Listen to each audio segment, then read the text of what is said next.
Bismillahirrahmanirrahim. Assalamualaikum warahmatullahi wabarakatuh. Alhamdulillah rabbil alamin wassalatu wassalamu ala asyrafil anbiya'i wa imamil mursalin nabiyina Muhammadin wa ala alihi wa ashabihi ajma'in wa tabi'ina lahum bi ihsan ila yaumiddin, amma ba'd. Alhamdulillah ikhwan fillah rahimani Allah wa iyyakum. Kembali kita lanjutkan kajian kita masih dalam kitab Mirathun Nabi sallallahu alaihi wasallam fi thawabi al-amal as-salih. Warisan Nabi sallallahu alaihi wasallam perihal pahala dari amalan-amalan saleh. Dan masih dalam bab yang sama, yaitu bab fadilah zikir secara umum. Zikir secara umum, dan telah kita sebutkan pada pembahasan pertemuan yang lalu bahwasanya makna zikir secara umum adalah segala sesuatu, segala aktivitas yang dengannya seorang bertakarrub kepada Allah, itu adalah bagian dari zikir. Ya, entah dia ucapan lisan dengan mengucap kalimat-kalimat zikir, atau ibadahnya seperti salatnya, puasanya, itu semua adalah bentuk zikir kepada Allah Subhanahu wa taala. Dan telah kita sebutkan juga tentang kekeliruan dalam memahami makna zikir. Karena sebagian kaum muslimin ya, yang belajar tarekat khususnya tasawuf, yang di dalamnya kadang tercampur dengan sebagian filsafat, mengatakan bahwasanya zikir itu, mengingat Allah adalah bentuk mengingat seperti kita pernah melihat sesuatu. Yang telah kita contohkan bahwasanya ketika kita melihat satu botol, pernah melihat sebuah botol minuman, terus suatu waktu kita ditanya, kamu ingat botol tersebut bagaimana bentuknya? Maka kita bisa mensifatkannya karena kita telah melihat botol tersebut. Dan telah kita jawab juga bahwasanya pernyataan ini adalah hal yang batil.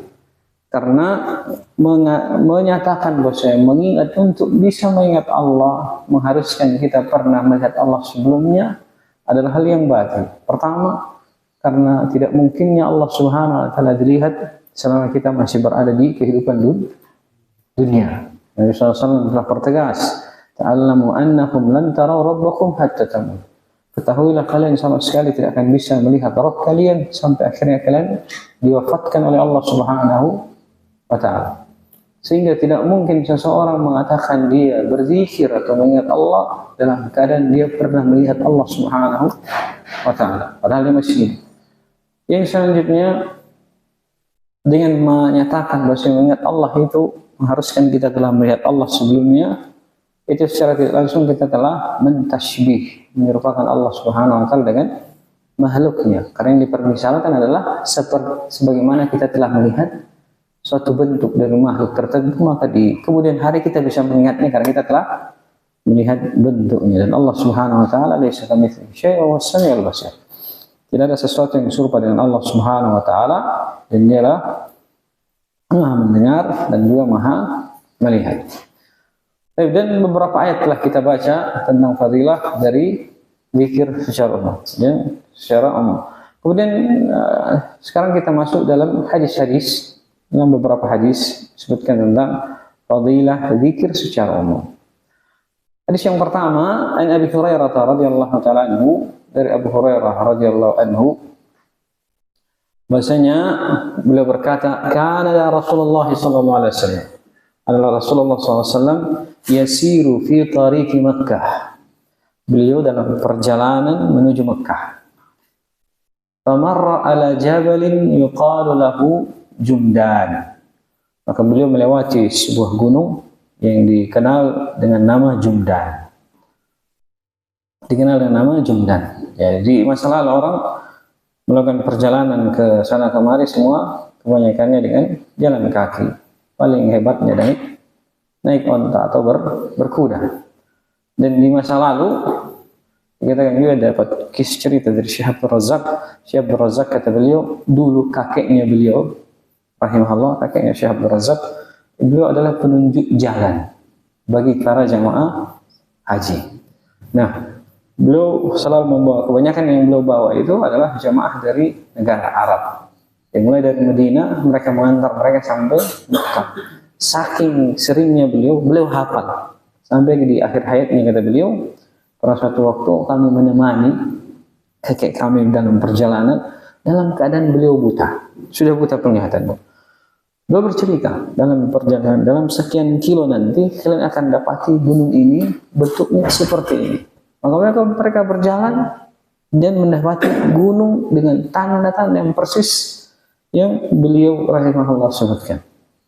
Ya, kakek dari Syekh Abdul Razak Al-Badr, hafizahullah. Nah, ini salah satu contohnya dalam perjalanan Nabi Shallallahu Alaihi Wasallam. Beliau melalui sebuah gunung yang dikenal dengan nama Gunung Jamdan. Nah, Gunung Jamdan ini berada di wilayah Khalis, di salah satu wilayah dari Arab Saudi sana. Dan dikatakan wilayah Khalis itu dinamakan Khalis karena dulu ada orang Arab Badui yang tinggal di sana yang bernama Khalis, sehingga seluruh tanah sekitar itu punya dia. Ini dikatakan Khalis. Tapi kalau di masa sekarang kalau kita lihat tempatnya itu semuanya batu-batu. Sampai kalau pintas kita datang ke sana, tidak akan ada yang berpikir mau tinggal di sana, karena semuanya batu. Kanan kirinya semuanya batu. Kemudian kata Nabi Sallallahu Alaihi Wasallam, faqala, maka Nabi Sallallahu Alaihi Wasallam bersabda, siru hadzal jumdan sabaqal mufarridun. Ya, lewatilah hada Jumdan. Kalian lewat di Gunung Jumdan ini. Kemudian kata beliau Sallallahu Alaihi Wasallam, sabaqal mufarridun. Orang al-mufarridun telah mendahului kita. Artinya orang al-mufarridun telah dahulu sampai. Qalu mal mufarridun. Para sahabat bertanya, ya Rasulullah, siapa itu al-mufarridun? Maka kata Nabi Sallallahu Alaihi Wasallam, qala adz-dzakiruna Allah katsiran wa dzakirat. Mereka al-mufarridun itu adalah orang yang banyak mengingat Allah Subhanahu wa taala dan para wanita yang banyak berzikir kepada Allah Subhanahu wa taala. Baik. Disebutkan juga, kalau disebutkan kalimat zikir di dalam ayat itu kembalinya kepada makna, dua makna. Pertama, makna yang pertama dan ini yang paling umum adalah dia banyak mengucapkan kalimat-kalimat zikir. Ya, sambil dia duduk, subhanallah bihamdi subhanallahil azim. Seperti kata Nabi Sallallahu Alaihi Wasallam, kalimatani khafifatani fil lisan habibatani ilar rahman, subhanallah wa bihamdi, wa sakinatani fil mizan, subhanallah wa bihamdi, subhanallahil azim. Dua kalimat yang ringan di lisan, berat di timbang dan dicintai oleh Allah Subhanahu wa taala Ar-Rahman, yaitu subhanallah wa bihamdihi, subhanallahil azim. Itu juga kalimat zikir la ilaha illallah, la ilaha illallah wahdahu la syarika lahu mulku wal hamdu wa ala kulli syai'in qadir, atau kalimat la haula wala quwwata illa billah yang kata Nabi SAW, kunzun min kunuzil jannah, salah satu dari harta-harta perbendaharaan yang ada di surga. Ini makna yang pertama, mereka banyak berzikir kepada Allah Subhanahu wa taala. Termasuk diantaranya ya banyaknya mereka membaca Al-Quran atau membaca salawat dan yang semisal. Makna yang kedua adalah orang yang menjaga salatnya, kemudian salat wajibnya, kemudian ditambah dengan amaliyah sunnahnya. Entah dia memperbanyak sedekahnya, atau dia memperbanyak salat-salat sunnahnya, atau amaliyah yang lain yang dengannya dia memberi manfaat kepada kaum muslimin. Itu semua makna dari adz-dzakirin Allah katsiran wa dzakirat. Orang yang banyak berzikir kepada Allah Subhanahu wa taala. Semua makna yang kita jelaskan pada pertemuan yang lalu. Rawahu Muslim. Hadis ini diriwayatkan oleh Imam Muslim dan Tirmidzi. Illa annahu qala. Hanya saja beliau berkata, qalu ya Rasulullah wa mal mufarridun. Mereka berkata, wahai ya Rasulullah, siapakah sebenarnya al-mufarridun? Maka Nabi sallallahu alaihi wasallam menjelaskan al-mufarridun dalam sebuah riwayat, kata beliau sallallahu alaihi wasallam, al-mustahtiruna bi dzikrillah. Itu orang yang mustahtirun. Mustahtir dari kata sahara. Sahara itu artinya begadang. Begadang, sahar. Ya. Sahar. Ya. Ya, sahar itu artinya begadang. Mustahtir artinya orang yang banyak menghabiskan waktunya begadang. Dan bukanlah begadang seperti ya, ada benarnya sisi Bapak Roma itu. Jangan begadang kalau tidak artinya. Begadang aja kalau dia banyak berzikir kepada Allah. Ya, mustahil. Artinya dia banyak bergadang berzikir kepada Allah Subhanahu wa taala. Sehingga dalam sebagian terjemahan itu, kadang diterjemahkan dia adalah orang yang banyak berzikir kepada Allah. Jadi kalau asal makna kata sahar itu adalah melalui malamnya, menghabiskan malamnya. Kalau dikatakan menghabiskan malam dengan zikir kepada Allah, entah dia habiskan dengan cara menegakkan melalui malam dengan memperbanyak sholat malamnya, atau dia menghabiskan malam dengan membaca Al-Quran, dan masuk juga diantaranya adalah orang yang menutup malamnya dengan sholat witir. Karena kata Nabi Sallallahu Alaihi Wasallam, begitu juga orang melalui malamnya dengan sholat isya. Kata Nabi Sallallahu Alaihi Wasallam, "Man shallal isya fi jama'atin, fa ka'annama qama nisfal lailah." Siapa yang sholat isya di malam hari berjamaah, maka seakan-akan dia sholat setengah malam. Dan man shallal fajr, fa ka'annama qama al-laila kullah. Dan barang siapa yang sholat subuh, maka seakan-akan dia telah sholat semalam suntuk.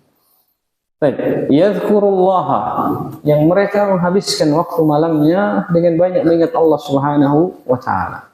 Yada'u dzikru anhum al-athqalahum, yang mana karena banyaknya mereka berzikir kepada Allah, zikir itu meletakkan beban-beban yang ada pada diri mereka. Dan Nabi SAW menyebutkan kata beban. Sementara sebagian para ahli tafsir menyebutkan makna beban di sini adalah Allah meletakkan dosa-dosa mereka. Maksudnya Allah mengampuni dosa-dosa mereka karena banyaknya mereka berzikir kepada Allah Subhanahu wa taala. Tetapi pada maknanya, hakikatnya dalam kehidupan kenyataan kita, makna itu insya Allah kita dapat dihapuskan dosa-dosanya karena dia banyak berzikir. Makna yang selanjutnya, ada banyak orang yang mendapati musibah, masalah, bebannya berat. Ketika dia kebawa kepada salatnya, atau dia membaca Al-Quran, atau dia berzikir, tiba-tiba semuanya menjadi ringan bagi dia. Karena sesuai firman Allah Subhanahu wa taala, "Alladzina amanu wa tatma'innu qulubuhum bidzikrillah." Orang yang beriman dan hati mereka menjadi tenang karena zikir kepada Allah. Maka ketahuilah, hanya dengan zikir kepada Allah, hati itu akan menjadi tenang. Nah, ini seakan-akan bebannya itu terangkat. Nah, masuk juga diantaranya makna kata zikir itu yang kita sebutkan, maknanya banyak. Selain dia zikir secara khusus dengan lisannya, maka dengan menghadiri majelis zikir juga itu bagian dari hal yang akan mengangkat beban-beban dia. Ya, sebagaimana dalam sebagian hadis yang kita sebutkan bahwasanya Allah Subhanahu wa taala berfirman kepada para malaikat, yang mana para malaikat itu mencari majelis ilmu, kemudian mereka melapor kepada Allah Subhanahu wa taala. Panjang hadisnya, kemudian Allah Subhanahu wa taala berfirman, "Ushiduhum anni qad ghafartu lahum." Saya persaksikan kalian wahai para malaikatku, saya telah mengampuni mereka semua yang hadir. Sampai yang masyhur dikatakan bahwa para malaikat pun sedikit protes kepada Allah Subhanahu wa taala. Kenapa? Ya Allah, inna fihim man laysa minhum.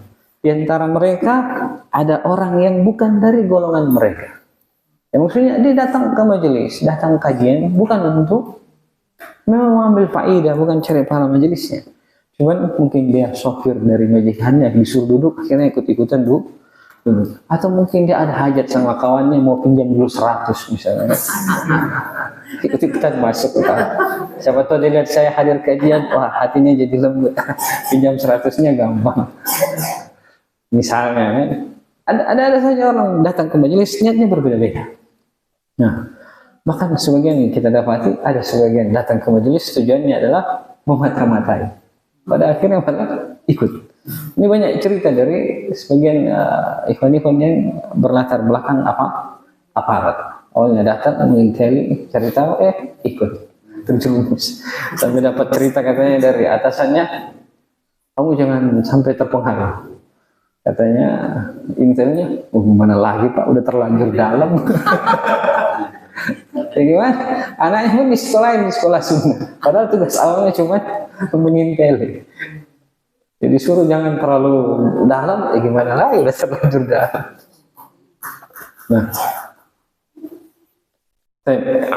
Nah, kembali kepada sedikit keluar pembahasan. Kembali kepada majelis zikirnya. Sehingga orang-orang yang hadir dengan hadir di majelis zikir misalnya, hadir pengajian, dan antara faedahnya itu bebannya akan terasa jauh lebih ringan, jauh lebih ringan. Karena bukan hanya sekedar majelisnya, khususnya kita kalau ikhwan yang hidup di tempat yang terpisah, lingkungan bertetangga dengan orang awam, apa kira-kira yang kadang membuat kita semangat ketika kembali bertemu dengan ikhwah sesama kita, sesama Ahlus Sunnah? Itu akan membangkitkan kembali semangat. Walaupun mungkin di luar kita dihajar kiri kanan, digosipin kiri kanan, tapi kalau ketemu insya Allah semangat lagi. Itu bagian dari zikir, bagian dari zikir, karena Nabi SAW memerintahkan kita untuk saling ta'akhud, saling menjaga hubungan silaturahmi, saling menjaga ukhuwah. Nah, itu pun masuk dalam makna zikir secara umum. Tapi terlepas dari makna zikir itu, khusus kepada hadis ini kita katakan, orang yang banyak zikir kepada Allah secara umum, di antara faidahnya selain Allah mengampuni dosa mereka, makna yang terkandung dalam hadis ini juga adalah beban mereka akan menjadi lebih ringan.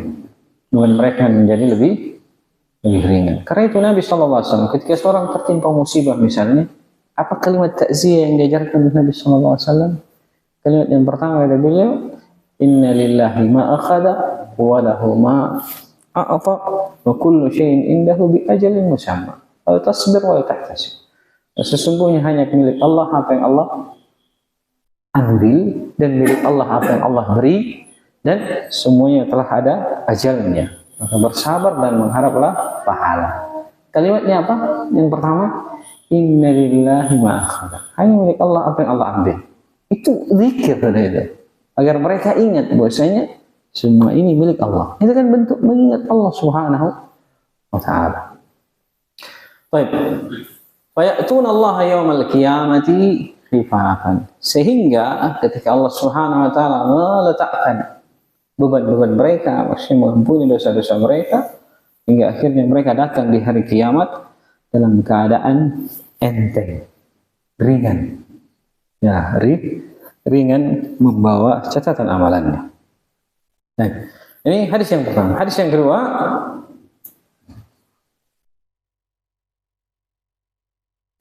Al-Harits Al-Asy'ari anna Rasulullah sallallahu alaihi wasallam qala. Dari Al-Harits Al-Asy'ari bahwa Rasulullah sallallahu alaihi wasallam beliau bersabda, "Anna Allah auha ila Yahya ibn Zakaria bi khamsi kalimatin."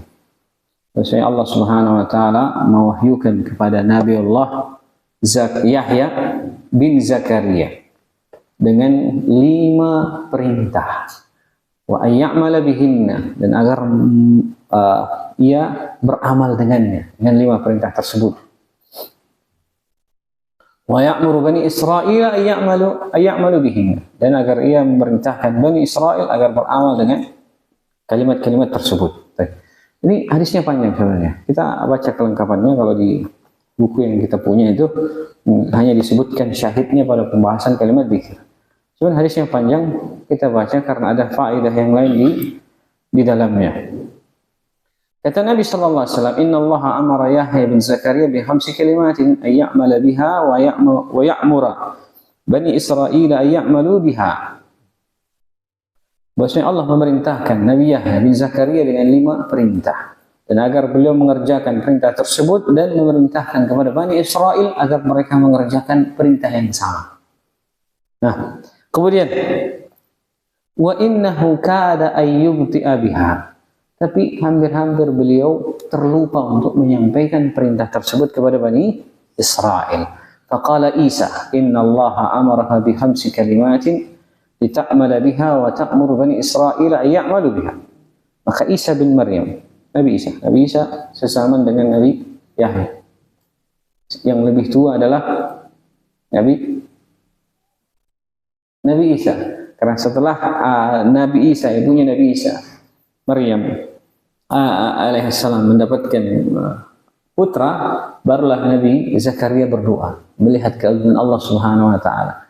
Ini ponakan saya lahir punya anak dengan kehendak Allah Subhanahu wa taala tanpa memiliki suami. Maka saya yang sebabnya ada, saya punya suami, saya punya istri, saya tua, maka saya pun minta kepada Allah Subhanahu wa taala.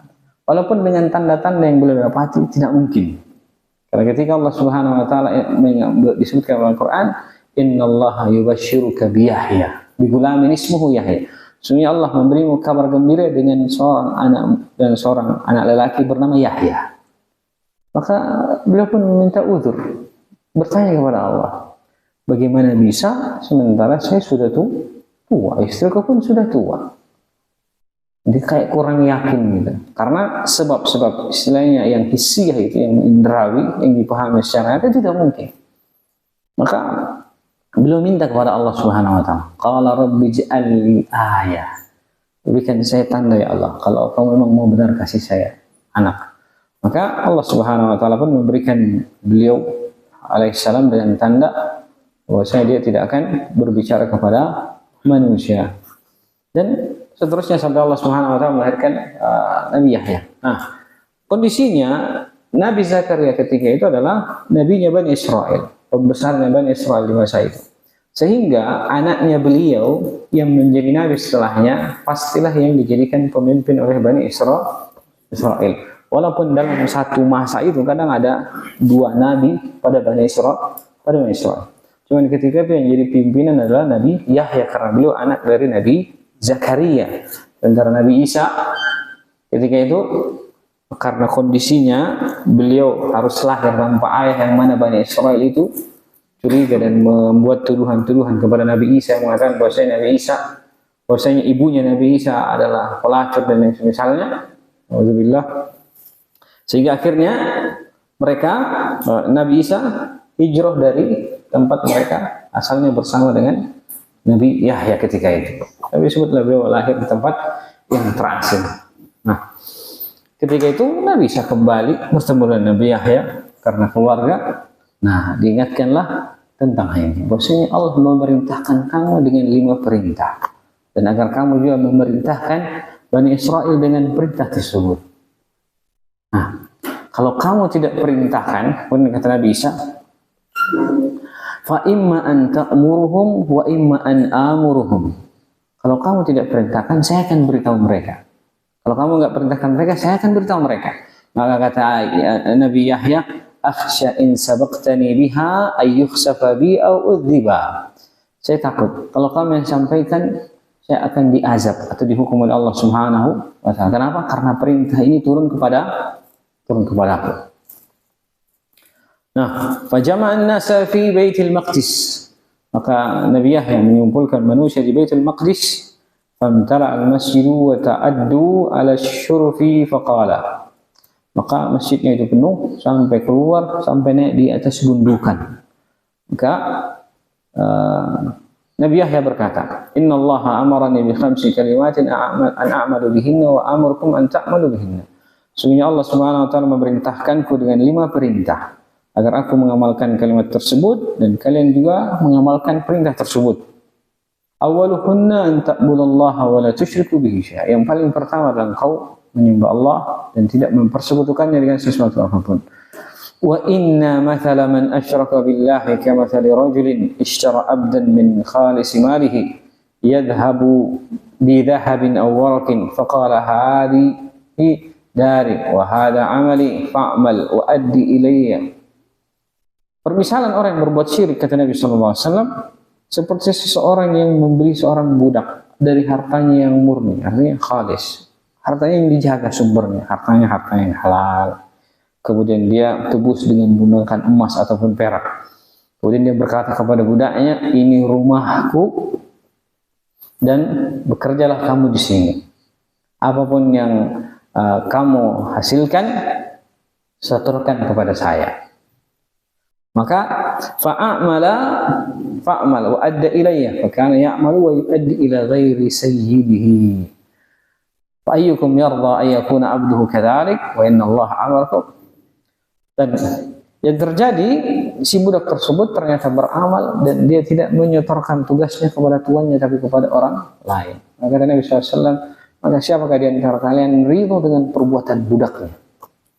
Maka tidak seorang pun ridho. Maka demikian permisalan orang yang berbuat syirik kepada Allah Subhanahu wa taala. Dan dalam Al-Qur'an bahkan dikatakan, "Wa ma kana lillahi fa huwa yasilu ila syurakaihim wa wa ma kana li syurakaihim fala yasilu ila Allah. Apa yang mereka niatnya untuk Allah itu ternyata nyampainya kepada sekutu mereka. Dan apa yang mereka niatkan untuk sekutu mereka hanya sampai kepada sekutu mereka, enggak ada yang sampai kepada Allah Subhanahu wa taala. Sementara dia makan dan hidup dari rezeki Allah Subhanahu wa taala. Kemudian selanjutnya wa amara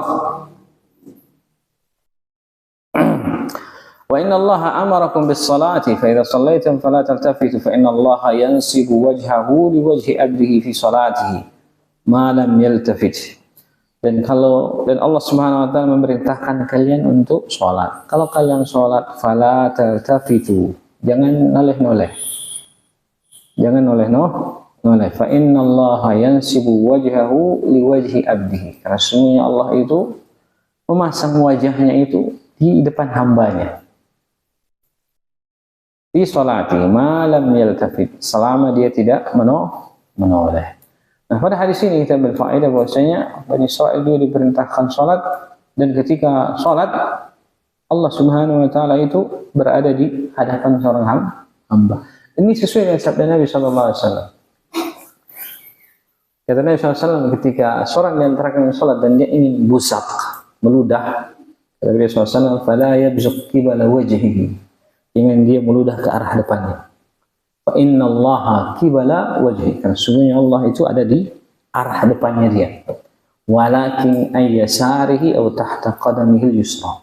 Tetapi dari arah kirinya atau di bawah kaki kirinya. Kan kita sholat. Pas sholat tidak kencang. Mau tidak mau harus dikeluarin. Maka kalau dikeluarin ya cuma boleh ke arah kiri. Jangan ke kanan dan jangan juga ke arah depan, hanya boleh ke arah kiri atau ke bawah kaki kiri. Itu di masa lalu dikatakan ke bawah kaki kiri karena masjidnya dari tanah, masih memungkinkan untuk ditimbun. Dan kata Nabi SAW, al-buzakhu fil masjid khati'ah wa kafaratuha dafnuha. Ya, ludah di masjid itu dosa. Tebusannya adalah dengan menimbunnya. Nah, kalau di masa sekarang tidak mungkin. Berani meludah, digebukin gitu. Itu yang disebut oleh ulama yang memungkinkan. Kalau orang sadar kondisinya dari lagi pilek, dia bawa kain, sorban atau sarung. Jadi ketika lagi meler-melernya, noleh ke kiri, dilap ke sarungnya atau sorbannya. Terus solusinya itu dia bawa tisu, dilapkan, ditaruh di kantong sebelah kiri. Nah, baik. Dan ini juga dalil menyebutkan kepada kita bahwasanya Allah Subhanahu wa taala itu ada dengan wajahnya, dan dia menghadap ke hamba-hambanya ketika hamba itu sholat, selama mereka tidak menoleh ke kiri dan ke kanan. Wa amarakum bisyami, dan Allah memerintahkan kalian dengan puasa. Fa inna mathala dzalika kamathali rajulin fi asabatin ma'ahu surratun fiha mis fakulluhum yu'jibu aw yu'jibuhu rihuha. Dan Allah memerintahkan kalian untuk berpuasa, karena permisalan orang berpuasa itu seperti orang yang punya parfum dari misk. Semua itu merasa heran, takjub saking wanginya. Dan kata Nabi sallallahu alaihi wasallam, wa inna rihas saimi atyabu indallahi min rihil misk. Sesungguhnya wangi orang yang berpuasa itu lebih wangi daripada minyak kasturi di sisi Allah Subhanahu wa taala. Dan Allah memerintahkan kalian untuk bersedekah. Permisalannya adalah seperti rajulun asrahul adu, yang dia ditawan oleh musuh. Fa'awsaqu yadahu ila unuqihi. Kemudian tangannya diikat ke lehernya, dikencangkan ikatannya, wa qaddamuhu liyadrubu unuqahu, dan mereka memajukannya untuk dipenggal. Dan kata Nabi, dan kata orang tersebut,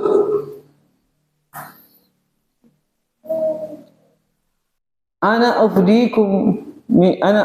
ufdihi minkum bil qalil wal katsir. Saya tebus kalian, saya bayar jiwa kalian, saya tebus diri saya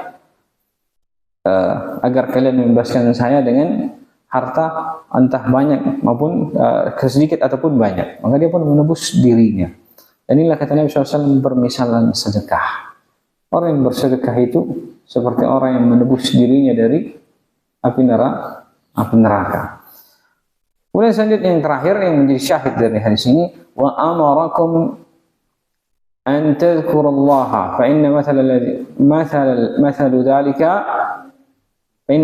dhalika kamathali rajulin kharaja al-'aduwwu fi atharihi sira'an hatta idza ata 'ala hasinin fa ahraza nafsahu minhum kadzalika al-abdu la yahrazu nafsahu minasyaitan illa bi dzikrillah. Kemudian Allah memerintahkan kita untuk banyak berzikir kepada Allah Subhanahu wa taala. Permisalannya adalah seperti orang yang keluar berperang, dihadapkan dengan musuhnya, ditantang dia duel satu lawan satu. Nah, maka kalau dia terjadi duel satu lawan satu, dia menemukan sebuah perisai tempat perlindungan.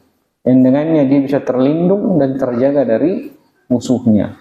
Dan demikian kata Nabi SAW, demikianlah permisalan zikir yang bisa menjaga seseorang itu dari syaitan. Dan ini telah kita singgung ketika membaca firman Allah Subhanahu wa taala, "Man a'rada an dzikri wa may ya'shu an dzikrir rahmani nuqayyid lahu syaitan fa huwa lahu qarin." Siapa yang terputus dari zikir kepada Ar-Rahman, kami akan ikat dia dengan syaitan dan itulah kawannya. Syaitan itu menjadi kawannya. Maka selama seorang itu menjaga zikirnya kepada Allah Subhanahu wa taala, selama itu pula dia terjaga dari syaitan. Tetapi dengan catatan ya, zikir yang dimaksudkan adalah zikir yang syar'i, bukan zikir yang sebagaimana diamalkan oleh sebagian orang-orang sufi yang berdasarkan dengan sebuah hadis yang lemah bahkan palsu. Kalimatnya uzkurullaha hatta tuqalu majnun. Berzikirlah kalian kepada Allah Subhanahu wa taala sampai kalian dikatakan orang gila. Jadi saking ekstrimnya zikir memang seperti orang gila. Ada zikir la ilaha illallah sampai muter-muter, zikir kepalanya goyang kanan kiri, seakan-akan tidak afdal kalau zikir itu tidak gila. Itu dan sebagian lagi ada sebagian sekte lagi itu belajar agak khusus dalam masalah zikir, katanya ketika kita berzikir itu secara otomatis anggota-anggota tubuh itu akan tergerak. Maka anggota tubuh yang paling banyak berbuat dosa itu akan bergetar lebih banyak kalau kita mendalami zikir. Kebayang misalnya kalau dia adalah orang yang suka jajan di luar sembarangan, mungkin yang di bawah yang bergerak-gerak kalau dia zikir. Alhamdulillah.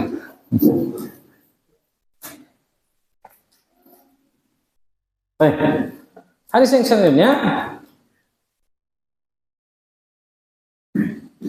An Abi Hurairah radhiyallahu taala anhu, Hasan ya, Hasan.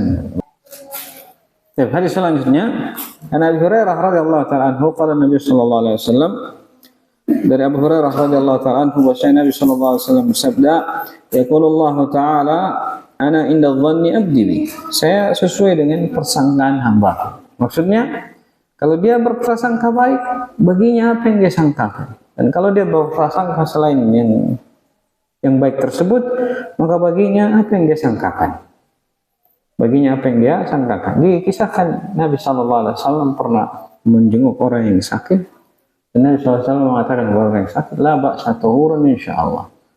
Tidak mengapa, ya, sebagai pensuci atau penghapus dosa-dosa dengan seizin Allah. Maka dia pun mengeluhkan kalimat tersebut, tapi kenapa saya sakit maksudnya gitu. Hingga Nabi SAW mengatakan, kayak kalau udah begitu aja. Artinya sesuai dengan apa yang dia sangkakan kepada Allah Subhanahu wa taala. Nah, ini juga pentingnya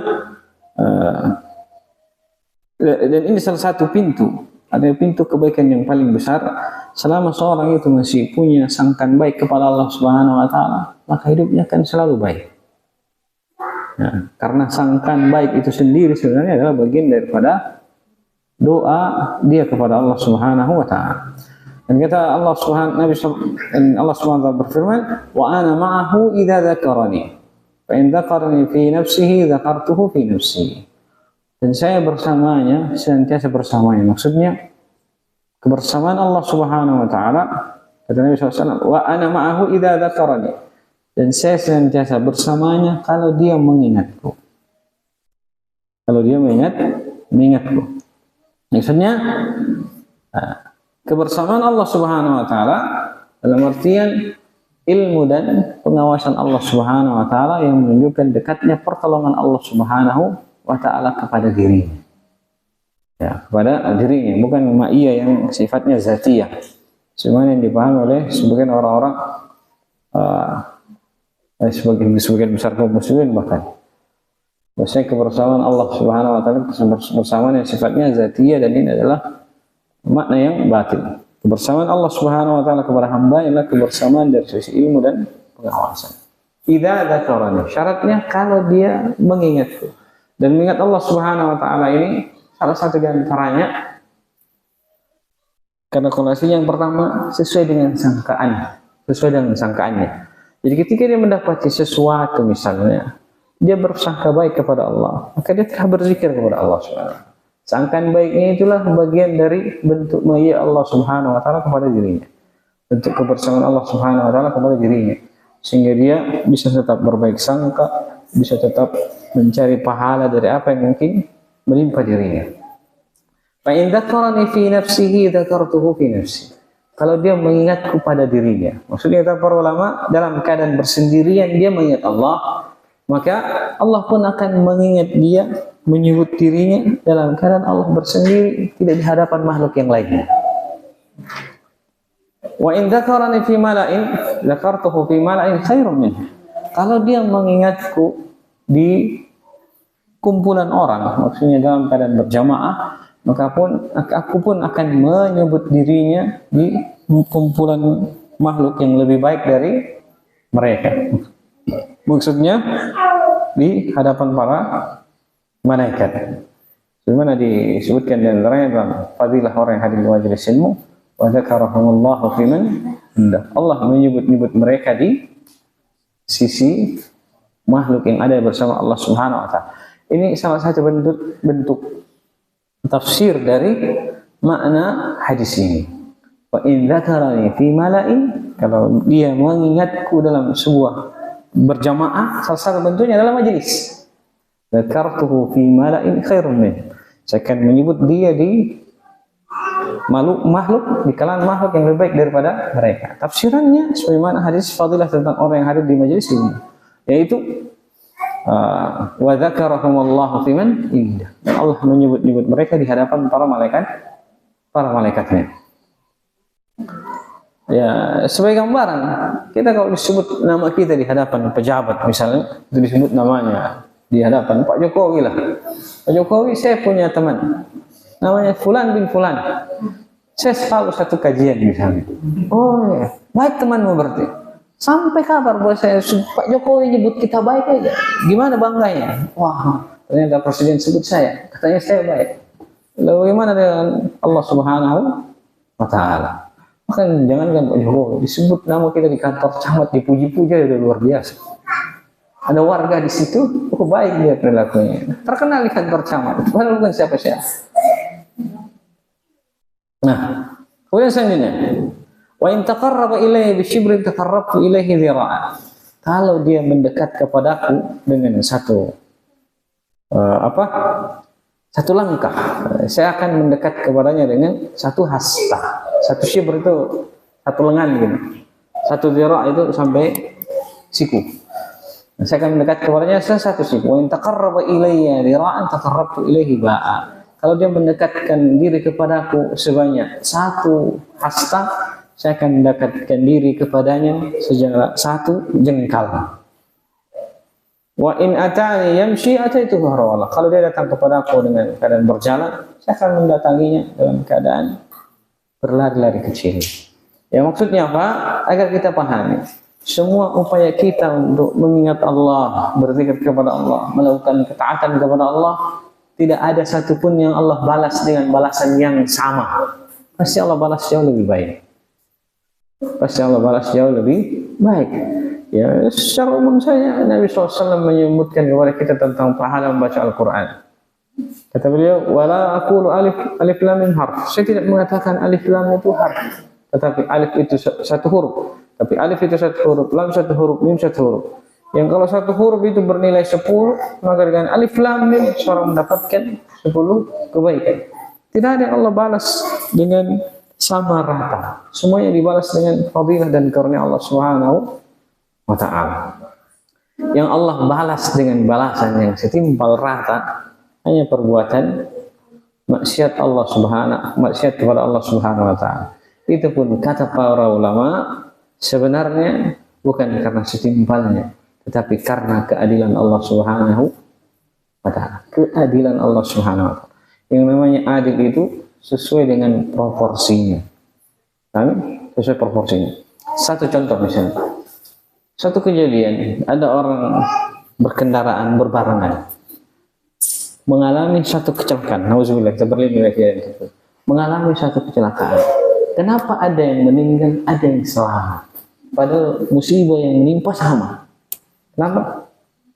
Karena mungkin sebagiannya ada amal-amal solehnya, ada yang sebagiannya terlalu fatal dosanya. Sehingga walaupun kelihatannya sama, tetapi Allah mau bermuamalah kepada hamba-hamba dengan keadilannya.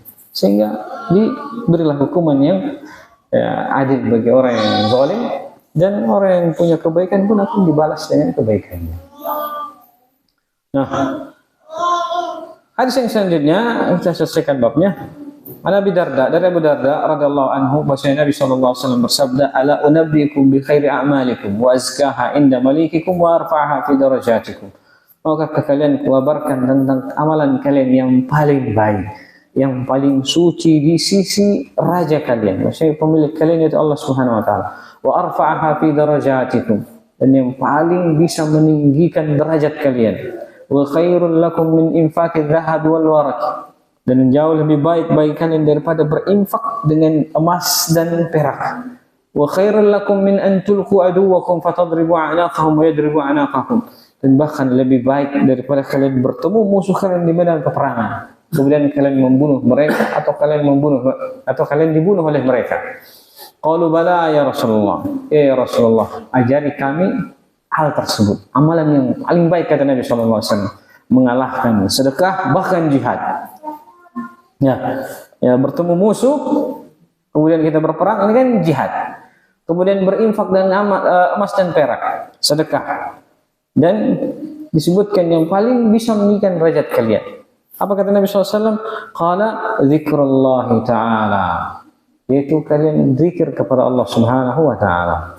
Qala Mu'adz bin Jabal. Mu'adz bin Jabal pun berkata, ma fi'u anja min adzabillah min zikrillah. Maka tidak ada sesuatu yang paling bisa menyelamatkan seorang dari azab Allah Subhanahu wa ta'ala selain daripada zikir kepada Allah Subhanahu wa ta'ala. Zikir kepada Allah Subhanahu. Sampai disebutkan dalam riwayat, siapakah yang paling baik amalannya dari para mujahidin? Kata Nabi SAW, aktsaruhum lillahi dzikra. Itu mereka yang paling banyak zikir kepada Allah Subhanahu wa ta'ala. Bahkan di sebagian kisah-kisah kitab tarikh itu, para salaf dulu ketika mereka berperang, pemimpin kaum muslimin itu mereka berperang membebaskan negeri, itu sebagiannya kadang keliling berpatroli, pimpinan mereka keliling berpatroli. Pasukannya di malam hari ngapain? Maka kalau yang didapati sholat, mereka yakin, pimpinan yakin kita akan tertolong lewat pasukan yang ini. Tapi kalau ada yang didapati malamnya banyak dihabiskan tidur, mereka sudah jadi kita akan kalah lewat pasukan yang ini. Ya, lewat pasukan tersebut. Semuanya karena zikir kepada Allah Subhanahu wa taala, mengangkat derajat seseorang dan mendekatkan dia dengan pertolongan Allah Subhanahu wa taala. Kemudian hadis yang terakhir, masih dua lagi. An Abil Maharik radhiyallahu ta'ala anhu, bahwasanya Nabi sallallahu alaihi wasallam bersabda, "Marartu lailatan usriya bi rajulin mughayyabun fi nuril arsy." Saya lewat di malam hari dengan seorang, ketika saya Isra, peristiwa Isra Mi'raj. Saya melewati seorang yang dinaungi cahaya dari arsy Allah Subhanahu wa taala. Maka saya pun berkata, siapa orang ini? Apa dia malaikat? Maka dikatakan kepada aku, tidak, bukan malaikat. Apa dia nabi? Dikatakan juga bukan nabi. Maka Nabi SAW berkata, siapa dia kalau gitu? Qala hadha rajulun kana fid dunya lisanuhu ratabun min dzikrillah. Maka dikatakan kepada aku, orang ini adalah orang yang semasa hidupnya di dunia lidahnya senantiasa basah karena banyak berzikir kepada Allah Subhanahu wa taala. Wa qalbuhu mu'allaqun bil masajid, dan hatinya itu senantiasa tergantung di masjid. Kata para ulama, maksudnya hati yang tergantung di masjid itu bagaimana? Terus Imam Nawawi menyebutkan, dipermisalkan hati yang tergantung di masjid itu karena hati itu adalah gambaran hidupnya seseorang. Jiwanya kan, ruhnya kan di situ. Jadi ibarat kata ketika dia keluar dari masjid, dia berpisah dengan ruhnya. Jadi kapan dia kembali ke masjid, maka dia akan kembali merasa hidup dengan keimanannya kepada Allah Subhanahu wa taala. Itu gambaran yang disebutkan para ulama tentang maksud hatinya tergantung di masjid. Ya. Nah, kemudian kata Nabi sallallahu alaihi wasallam, "Walam yastasib liwalidayhi," dan dia tidak melakukan sebab-sebab yang dengannya dia mencela orang tuanya. Maksudnya bagaimana? Tadi disebutkan yastasib, tidak melakukan sebab celaan terhadap kedua orang tuanya. Karena mencela orang tua itu ada kita celah secara langsung, ada celaan datang dari orang lain karena sebab kita yang memulai. Kata Nabi SAW, minal ithmi syatmur rajulu liwalidayhi. Di antara bentuk dosa adalah seorang itu mencela orang tuanya. Maka para sahabat ketika itu nggak masuk akal. Ya Rasulullah, bagaimana mungkin ada seorang anak yang mampu mencela orang tuanya di masa itu? Kalau di masa sekarang udah gampang. Alhamdulillah. Sebagian anak kan kalau gampang keluar kalimat kebun binatang dari mulutnya kepada orang tuanya. Bahkan sempat saya lihat video dilarang ikut motor-motoran sama orang tuanya dihajar. Sebagian lagi minta dibeli HP, nggak dikasih karena keterbatasan ekonomi, dibakar rumahnya. Lebih parah. Tapi di masa lalu para sahabat itu tidak terbetik dalam benak mereka. Bagaimana mungkin ada orang yang bisa mencela orang tuanya? Nah, kata Nabi SAW, yasubbu abar rajul fa yasubbu abahu. Jadi dia mencela orang tuanya dengan cara apa? Dia mencela ayah orang tua orang lain, maka orang tersebut membalas dengan cara mencela orang tuanya dia. Itu salah satu bentuk sebab yang sehingga dikatakan seorang itu mencela sendiri orang tuanya. Baik, syahidnya adalah dia adalah seorang yang lisannya senantiasa basah berzikir kepada Allah Subhanahu wa taala. Hadis yang terakhir kata Nabi sallallahu alaihi wasallam, "Matsalul ladzi dari Abu Musa al-Asy'ari radhiyallahu anhu, bahwa Nabi sallallahu alaihi wasallam bersabda, "Matsalul ladzi yadhkuru rabbah wal ladzi la yadhkuru rabbah, matsalul hayy wal mayyit." Permisalan orang yang mengingat Allah, berzikir kepada Allah, dan orang yang tidak berzikir kepada Allah, permisalannya seperti antara orang yang hidup dan mati. Semakin banyak dia berzikir kepada Allah, semakin dia hidup. Semakin dia tidak berzikir kepada Allah, kurang zikirnya, semakin dia mati. Dan dari tafsir yang kita sebutkan, wa zakirunallaha katsiran, dan antara para ulama menyebutkan adalah paling minimalnya dia menjaga salat wajibnya. Kalau salat wajibnya masih terjaga, maka dia masih hidup. Walaupun mungkin dianggap sakit-sakitan. Nah, karena kalau orang sehat itu kan artinya orang yang banyak berolahraga gitu kan. Minumannya, makanannya pun terjaga. Nah, kalau tubuh jasad kita itu makan minumannya jelas, minum air, makan makanan yang bergizi. Tapi kalau batiniahnya kita itu makanannya adalah zikir kepada Allah. Makanannya adalah zikir. Sehingga kalau badan kita itu lapar misalnya, tubuh kita lapar, maka kita pasti akan cari makanan. Ketika tidak ada makanan yang halal, apapun kita makan. Enggak ya? Bahkan yang bukan makanan pun kita makan. Maka demikian juga ruh kita itu, kalau dia lapar, dia akan cari makanan. Kalau seorang tidak beri makan dia dengan zikir kepada Allah, maka dia akan cari makanan yang haram. Ketika banyak orang yang berusaha mencari ketenangan dengan cara apa? Dugem lah misalnya, atau cari healing, atau hal-hal yang sifatnya haram. Cari ketenangan, menenangkan pikiran. Kenapa? Dia nggak sadar. Itu jiwanya lagi lapar, tetapi diberi makanan yang haram, maka yang jadi tidak akan bisa membuat dia tenang. Tidak akan bisa membuat dia tenang. Tapi kalau dia diberi makanan yang halal, insya Allah dia akan tenang. Ada seperti sebagian orang kadang terlalu mumet, bukannya malah mendekat kepada Allah Subhanahu Wa Taala, malah terlibat dengan narkoba untuk menenangkan pikiran. Yang jadi adalah jiwanya tidak akan pernah puas, terus-terusan akan mencari. Jadi kalau dia mendekatkan diri kepada Allah Subhanahu Wa Taala, insya Allah dia akan dapatkan ketenangan tersebut. Nah, dan Nabi SAW sendiri permisalkan seperti orang yang hidup dan orang yang mati. Jadi semakin banyak dia mengingat kepada Allah Subhanahu Wa Taala, banyak berzikir kepada Allah, semakin hatinya itu hidup, dan semakin kurang, ya semakin hatinya itu sakit dan bahkan mati. Bahkan mati. Wallahu ta'ala. Ya, selesailah bab kita dan insya Allah pekan depan kita masuk ke dalam bab yang baru.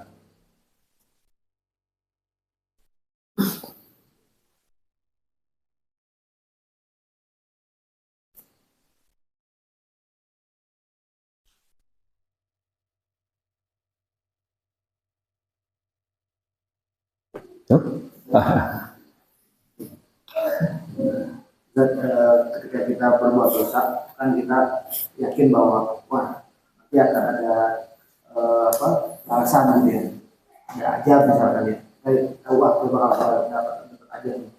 Nah salah satunya kan rusaknya tunggangan gitu ya. Misalkan kita kita sudah berbuat dosa, tiba-tiba motor mogok gitu kan. Nah itu kan ada sangkaan dalam diri kita, wah ini gara-gara maksiat saya kemarin begini gitu. Nah, apakah ini yang dimaksud sangkaan atau sebaiknya seperti apa? Kita setelah melakukan dosa itu apa Allah kan pemaaf, ya udah nanti saya istighfar langsung dimaafin gitu ya, berprasangka baik gitu. Atau seperti apa? Sangkaan yang benar itu sangkaan yang pertama. Sangkaan yang pertama. Ini dan sangkaan yang pertama ini bukan masuk dalam kategori berburuk sangka kepada Allah Subhanahu Wa Taala, bukan. Jadi ketika Allah Subhanahu Wa Taala menyebutkan dosa dan akibat dari dosa itu, Allah Subhanahu Wa Taala berfirman, "Wa ma asabakum min musibatin fabima kasabat aydikum." Sebagian musibah yang menimpa kalian adalah karena perbuatan tangan kalian. Paham? Dan Allah melanjutkan ayatnya, "Wa ya'fu an katsir." Allah memaafkan sebagian besarnya. Sudah? Nah, adanya kata memaafkan sebagian besar menunjukkan bahwasanya sebagian musibah itu karena ada kata yang maaf berarti terkait dengan dosa. Sehingga ketika seorang bersangka, ini mungkin karena dosaku. Ini karena dosaku. Tapi sangkaan yang benarnya hendaknya diikutkan dengan sangkaan bahwasanya semoga ini jadi penghapus dari dosaku. Karena Allah menjadikan balasan itu dengan musibah. Tetapi dengan musibah itu bagian dari sebab Allah mengampuni dosa seorang hamba. Jika misalnya motornya jalan, terus tiba-tiba mogok, astagfirullah mungkin dosa saya perbaiki, semoga Allah ampuni dosa tersebut. Itulah sangka baiknya dan itu benar. Jika mengatakan apa? Allah kan maaf, saya istighfar aja, lanjut lagi. Itu ada benarnya. Cuman yang dikhawatirkan masuk ke dalam pembahasan merasa aman dari makar Allah Subhanahu wa Ta'ala. Afa aminu makarallah fala ya'manu makarallahi illa al-qaumul khasir. Apakah mereka merasa aman dari makarnya Allah? Tidak ada yang merasa aman dari makar Allah kecuali orang-orang yang merugi. Karena orang yang seperti takutnya ke depannya dia akan semakin jatuh ke dalam yang namanya istidraj. Kenapa? Saya masih ada nikmat. Berarti Allah maafkan. Tanpa saya istighfar, apalagi Allah Maha Pemaaf. Kan gitu. Sangkaan itu mungkin saja benar, tetapi hati-hati takutnya kita jatuh dalam merasa aman dari makar Allah Subhanahu wa Ta'ala. Wallahu a'lam.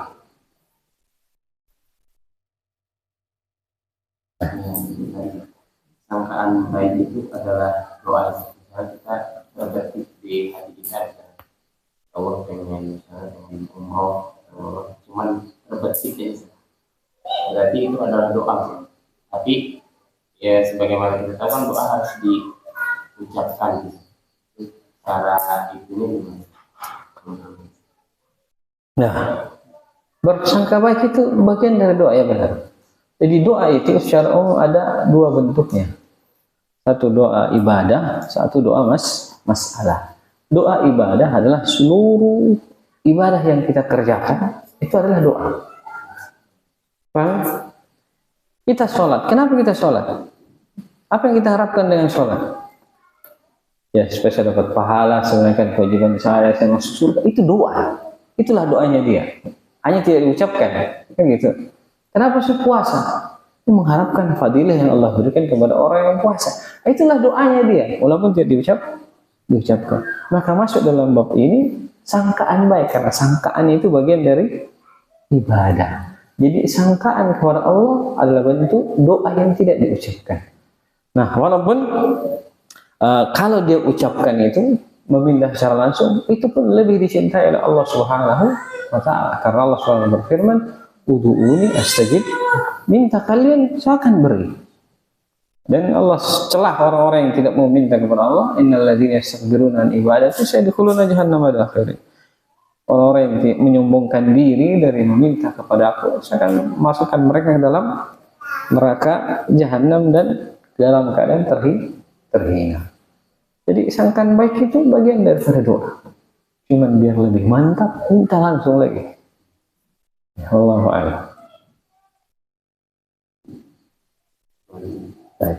Yang fadilah zikir, kan zikir banyak pasalnya. Nah. Jadi kita baca Quran, kita masuk zikir, ada sholat, ketika datang termasuk dari ini. Nah, jadi ini yang kita bahas, fadilah zikir secara umum. Paham? Zikir secara umum. Siapapun yang melazimi suatu amaliyah zikir, maka dia akan mendapatkan fadilah ini. Cuman pada lafaz, pada zikir-zikir tertentu itu ada fadilahnya tersendiri. Ya kan? Seperti antara faedah zikir pagi dan petang orang membaca misalnya orang yang membaca ayat kursi di akhir setiap sholatnya. Kata Nabi SAW, "Lam yamna'hu min dukhulil jannati illa al-maut." Tidak ada mencegah dia dari masuk surga kecuali mati, misalnya. Atau juga misalnya membaca 30 misalnya sebelum tidur atau pagi dan petang. Yang membacanya, kata Nabi SAW, kafatahu. Ya Allah kan mencukupkan dia di hari tersebut. Jadi ada fadilah yang sifatnya umum yang kita bahas, dan ada fadilah yang sifatnya khusus. Dan khusus itu pada kalimat-kalimat zikir itu sendiri. Dan ini insya Allah akan kita bahas pada pertemuan-pertemuan yang akan datang. Pahala subhanallah bihamdi, pahala la haula wala quwwata illa billah. Ada pahala subhanallah bihamdi, subhanallah walhamdulillah wala ilaha illallah wallahu akbar, dan seterusnya.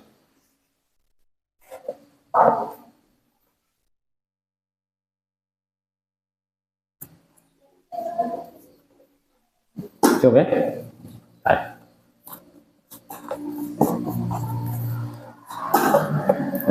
Semoga Allah Subhanahu wa Ta'ala memberikan kita taufik dan hidayahnya, bisa istiqamah di jalannya, dan membantu saudara-saudara sekitar kaum muslimin di Palestina. Innahu waliyyu dzalika wal qadiru alaih. Subhanallahi bihamdihi, asyhadu an la ilaha illa anta, astaghfiruka wa atubu ilaik. Wa alhamdulillahi rabbil alamin. Wassalamu alaikum warahmatullahi wabarakatuh.